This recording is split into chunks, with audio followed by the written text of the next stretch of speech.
Good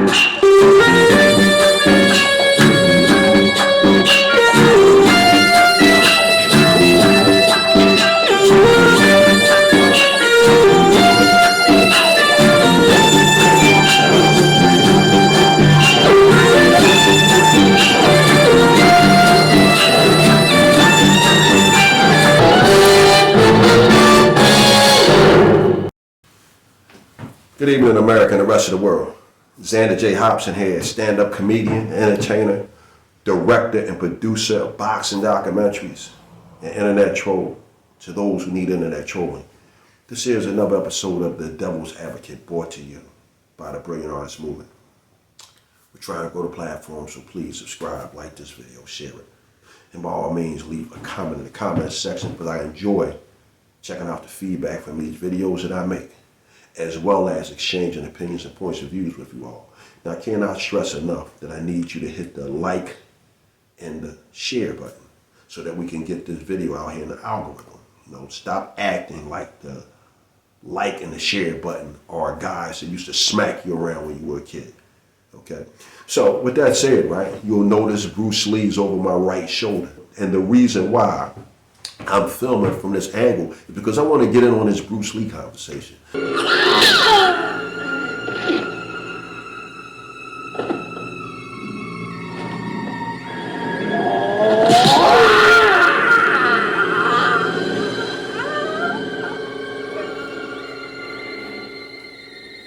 The legend, the greatest of all time when it comes to fisticuffs, Bruce Lee.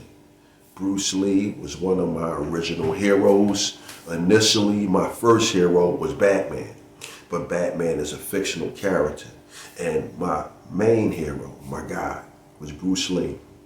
One of the reasons why I had become such a skilled fighter was because I used to watch martial arts movies, and Bruce Lee was the alpha and the omega of martial arts movies. Now, Bruce Lee died when I was 5 years old, but nevertheless, he had already imprinted a great impression on me. It's safe to say that most of the foundation of who I'm or what I am, I got those initial values as far as protecting myself from Bruce Lee. Bruce Lee was the guy who stood up to bullies.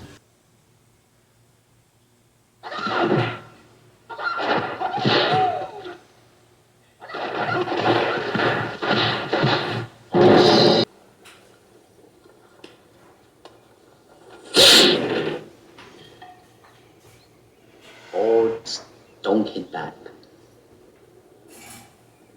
And for the most part, people like Bruce Lee and Muhammad Ali were the pillar of masculinity and manhood, because again, they believed in duking it out. Now, after Bruce Lee, my heroes were Hulk Hogan and Marvelous Marvin Hagler. And at some point, when I told the white man, black man, and Chinese man jokes, I would see Bruce Lee, Hulk Hogan, and Marvin Hagler in lieu of the black man, white man, and Chinese man. I heard Michael J. White talking about that he could defeat Bruce Lee, and I even heard Mike Tyson saying something slick about Bruce Lee. And a lot of people were up in arms about the fact that Mike Tyson and Michael J. White, who, by the way, played Mike Tyson in the movie, were talking about kicking Bruce Lee's ass. Bruce Lee would be no match for me. The person is saying you could beat Bruce Lee? Really? Bruce Lee is 132 pounds. I outweigh him by 100 pounds. The size Size matters, baby. Oh, yeah. Yeah, size matters a great deal. But that slipped out. But but yeah, size matters a great deal. It's too big of a discrepancy. You know, he can run across the street, I ain't gonna feel it. In his prime, who would have won in a no-holds-barred fight? Mike Tyson or Bruce Lee? I picked you. Was I right? Thank you very much. Thank you very much. Thank you very much. Was I right or was I wrong? Hey, I like to think you were right too. Yeah, I think you're right. Yeah. Hey, listen.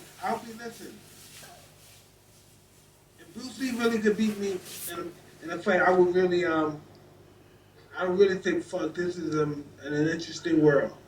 Now, this is old news, and I've seen it before, and I really didn't pay much attention to it, but at some point, my YouTube channel or my subscriptions, I started getting notifications for a lot of Bruce Lee content.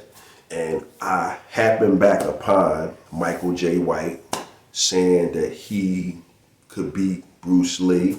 And I even seen content with Mike Tyson saying that he could beat Bruce Lee. Now, Michael J. White saying that he could beat Bruce Lee caused quite a bit of uproar. There were guys who were challenging him to fights, and guys were just pretty much coming down on Michael J. White for saying that he could beat Bruce Lee. There's never been anybody, in my opinion, like Bruce Lee. Bruce Lee was unbelievable. Absolutely unbelievable, guys. You don't know how great this guy was. And I'm not just talking about actor. Right. I'm talking about martial artist, right. A guy who knew his stuff. This guy was. There's stories I know about Bruce Lee that I don't even share because I have respect for the people, other people in martial arts, and it's not necessarily name names. My experience with Bruce was as a fighter, as a street fighter. I was never a tournament player. All I knew was a fight. Now I didn't fight relative to size and weight and division. It was a fight against person. Now, if the person was 135 or 335, it didn't matter. It was a fight between two people, and whoever was standing would win. Well, Bruce, 135 against Jim DeMille, 225, Ed Hart, 240, 250, professional boxer, kill you with either hand, Jesse Glover, super athlete, judo, karate, all of us street fighters. Never been in tournaments. Jesse, of course, went into judo tournaments, but tournaments as we know them today. Bruce could beat us all.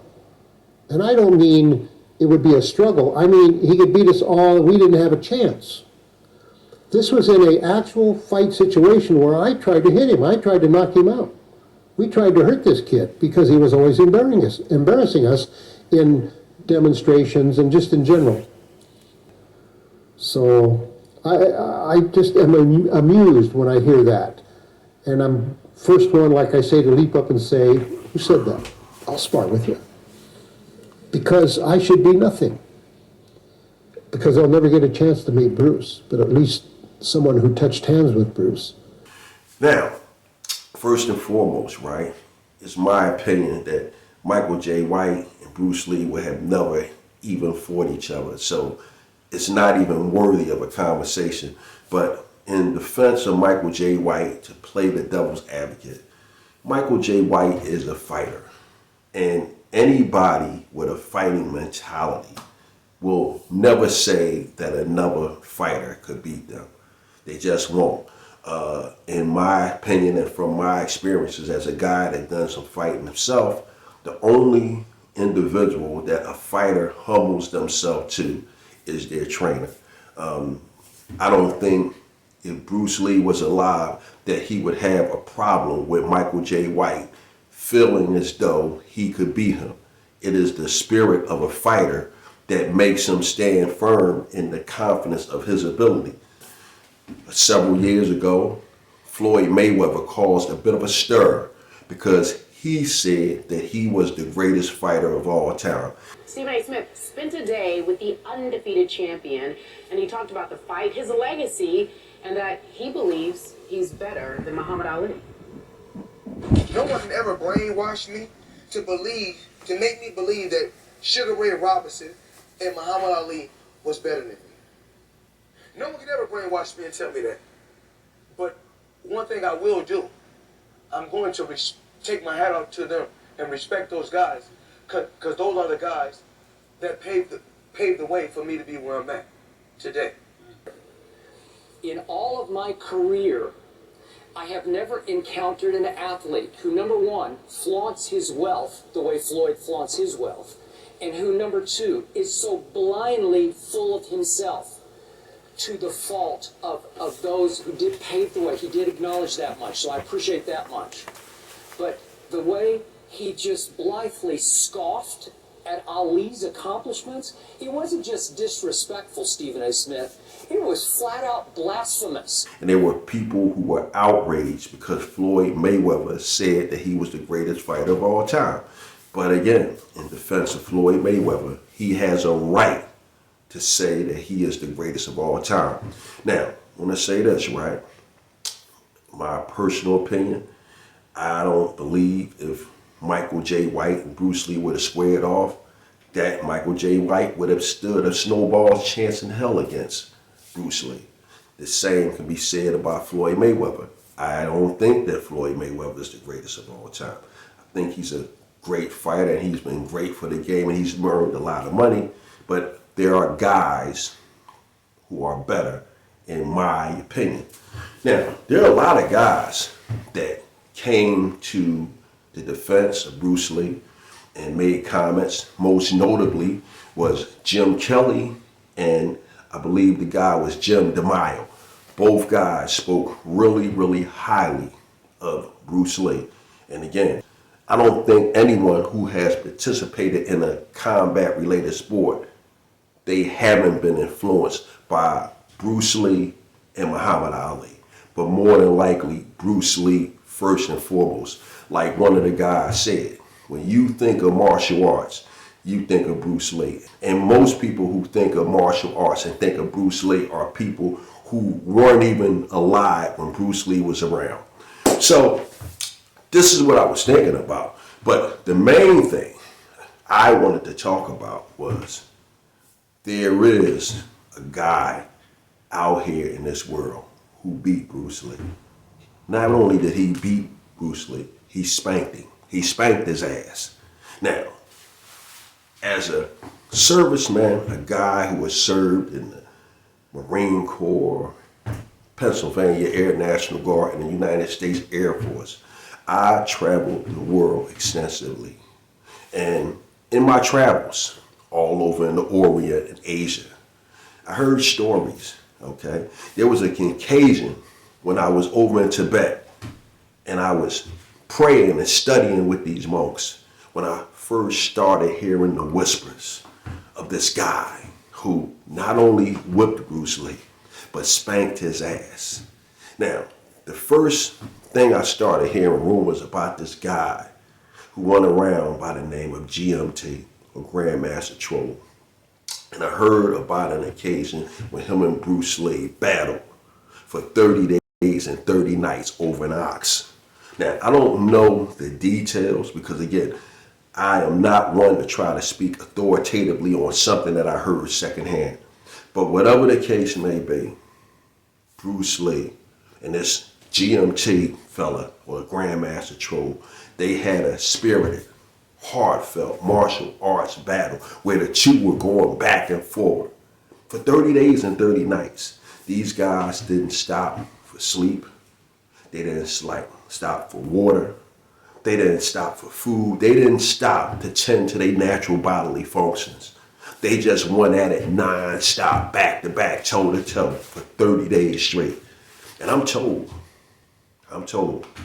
that Bruce Lee ended up tapping out on the guy because what happened was the guy got Bruce Lee in some kind of a lock and the guy was stinking so bad, this GMT fella, that Bruce Lee just tapped out so that he can get his breath. Now this is what I heard. I don't know if this is true or not, but this doesn't necessarily qualify as a victory against Bruce Lee. It just qualifies Bruce Lee was like, bro, I just want to get away from your dirty ass.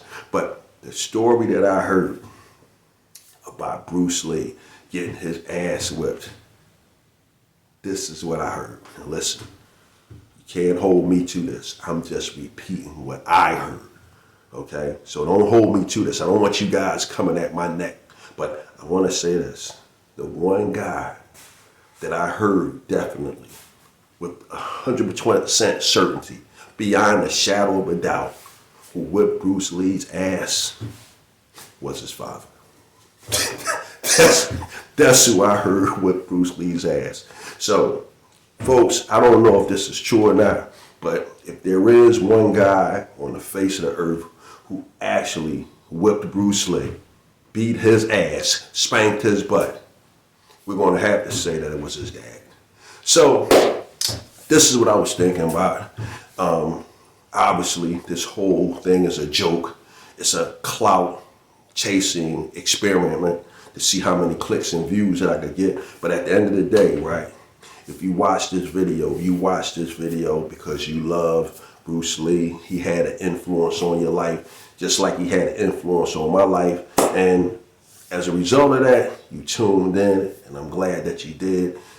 If you feel offended in any way because I use this whole hoax as a means to get clicks and views, hey, chalk it up to the game, man.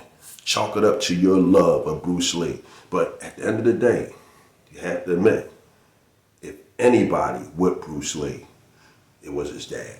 So with that said, folks, I'm done with it.